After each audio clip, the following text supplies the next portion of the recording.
summer's dramatic action reaches the far north as Coast Guardsmen blast their way through ice floes off Greenland in an attempt to break up establishment of Nazi bases.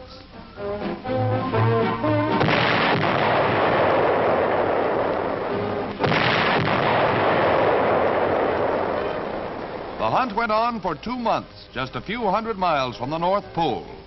Among the Navy Task Force objectives were armed German trawlers and a heavily mined radio and weather station in service on the island.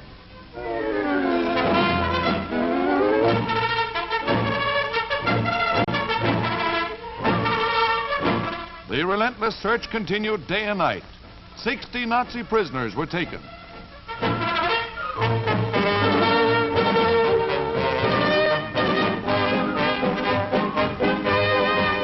Hidden in icy caves, much scientific equipment was captured, along with the crew of the Nazi weather station. From this point, valuable information had been radioed to enemy planes and bases. 2 Coast Guard cutters tracked down a brand new 180-foot Nazi trawler and cornered her in the ice.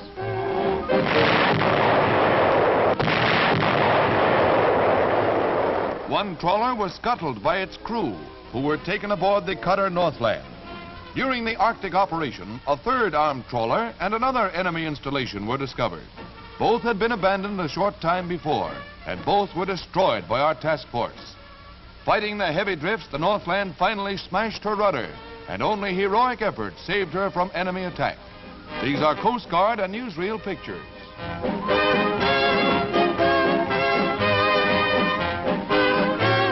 A prize crew brought the captured trawler Echsensteiner to Boston. Boarded before the German crew had time to set off demolition charges, the ship is complete in every detail. Rocket launchers and 37mm guns were part of her armor. Our vital mid-Atlantic base is safe, thanks to the unceasing vigilance of the Greenland Patrol.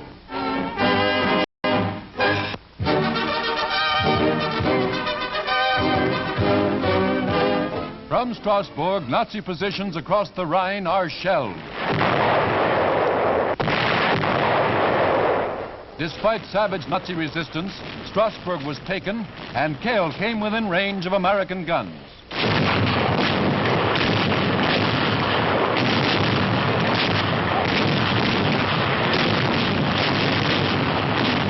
Pillboxes are smashed. A factory is blasted.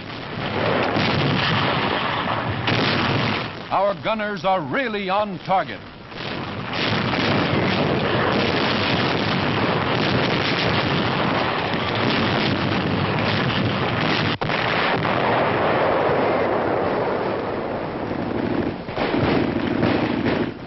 The Rhine is no barrier to Yank artillery.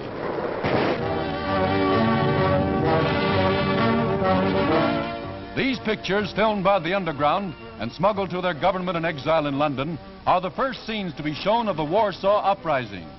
Germans bombed and shelled sections held by the Poles and finally were able to move tanks and heavy equipment into the recaptured city. The 2-month-long revolt was a bloody and heroic battle, and starving Poles stripped dead horses for food. Forced to capitulate when no help came, the Poles signed an armistice with the Nazis.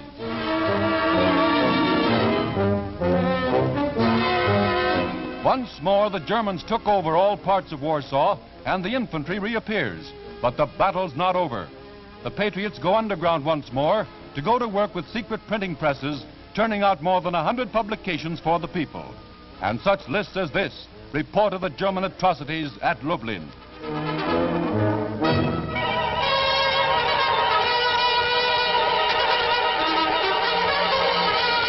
The Germans systematically reduced the Warsaw ghetto to rubble, exterminating uncounted thousands.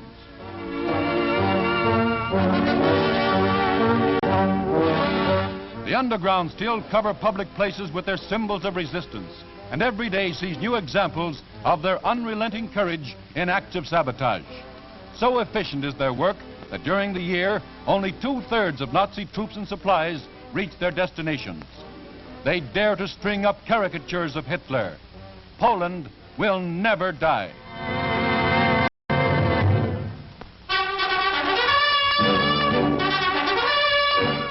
French embassy in Washington takes on renewed activity as the capital prepares to welcome Monsieur Henri Bonnet, first accredited ambassador from the provisional French government. Madame Bonnet accompanies the new envoy to his post.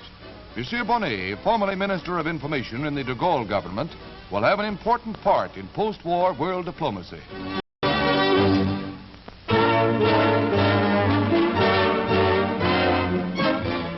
Britain's Home Guard, whose dogged courage stood between England and disaster in the early war days, parades in stand-down ceremonies, witnessed by the King and royal family in Hyde Park. These are the men who, unpaid and almost unarmed, responded to their commander and patrolled roads, watched for Nazi parachutists, and undertook the hundreds of home defense jobs when England's back was to the wall.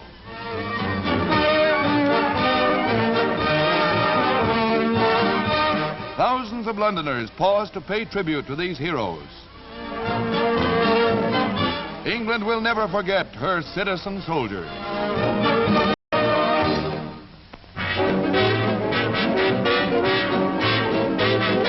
Patriotism and war bonds packed the Coliseum in Houston, Texas for a championship match between champ Mildred Burke in white and the challenger Mae Weston. 11,000 bought 20 millions in bonds to see these two dignified young ladies have a quiet romp.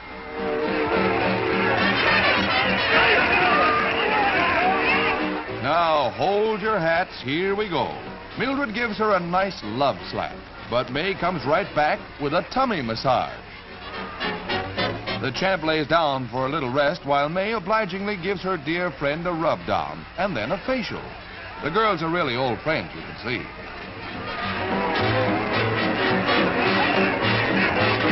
Now, may I return the compliment, says the champ, and return it with interest.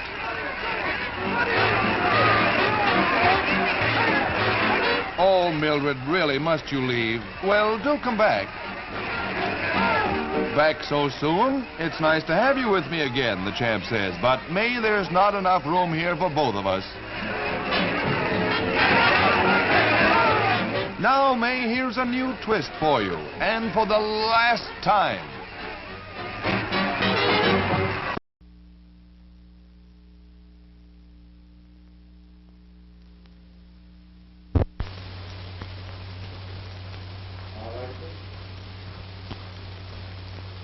Once more, 'tis my privilege to give you my greetings for the new year. All of us hope that the war against Germany will be over within the next few months, and that our victorious sailors, soldiers and airmen will soon be with us again. We must, however, remember that our implacable enemies have their backs to the wall and that they will fight with all their strength to delay the inevitable end. But our men are in good heart, and we know that they will fight with the same undaunted bravery that has earned for Canada and her armed services the admiration of the whole civilized world. And so I bid you be of good cheer, and I enjoin upon each one of you to make a New Year's resolution to support and encourage the armed forces of Canada and our allies by every possible means and with redoubled enthusiasm and energy.